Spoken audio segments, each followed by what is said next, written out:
So the construction of the drone was like pretty straightforward.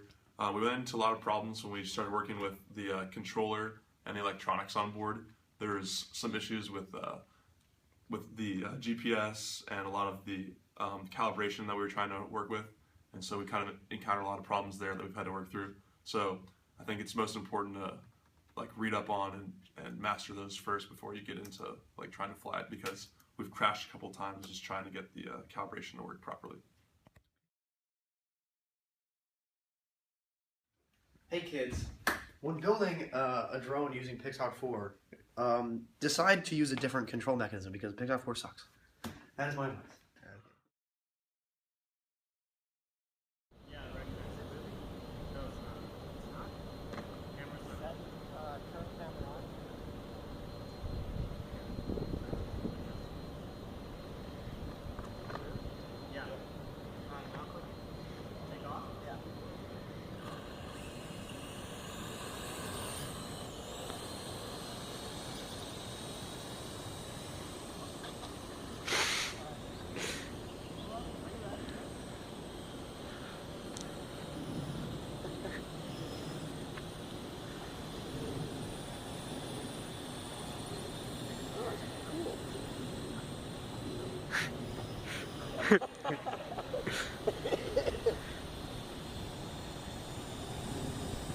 Yeah, there we go, caught it. Oh, it's not. Oh, it's a wind, look out, look out.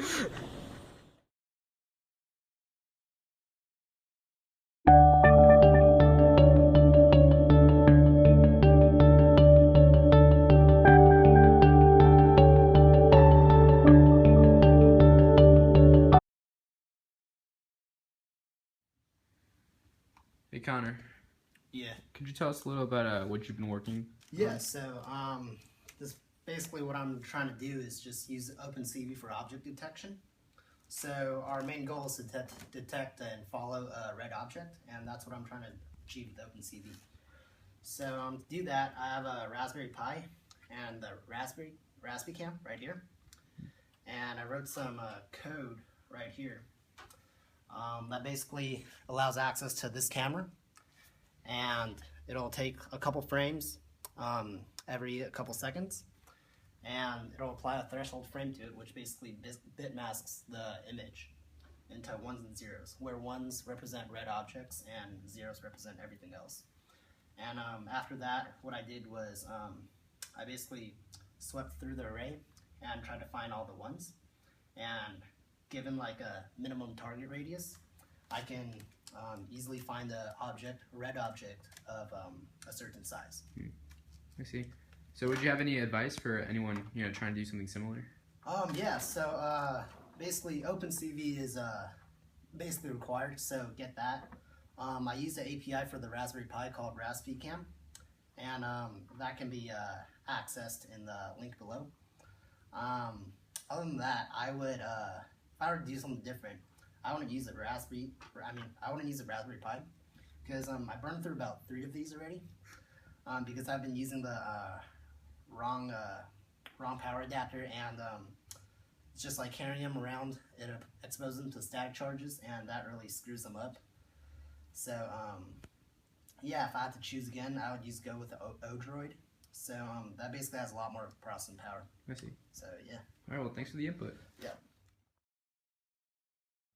So we've been working with a Pixhawk that we bought from 3DR Robotics along with their quad kit, and our initial thought was this was an all-inclusive kit, so it should be very straightforward, and we should be ready to go pretty soon.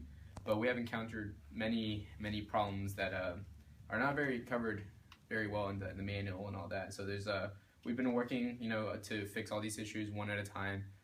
Some of the bigger ones we were having was the mods we made to our receiver, and here you see the FR Sky, which we had to mod that into the Eternity because it originally came with the Eternity 9X, and so we had to change a lot of the settings here so it was compatible with our quad, which initially we didn't know at first since it was nowhere in the instructions, so that was kind of something we figured out the hard way. We've also had a lot of issues with our motors and our ESCs.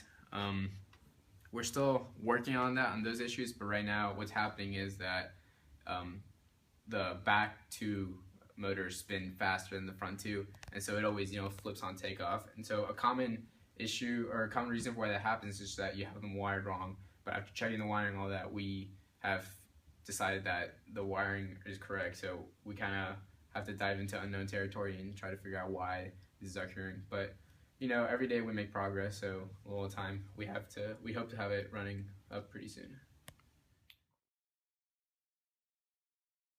It's going like that, right? Okay, there, I'll go correct. Alright, let's step back.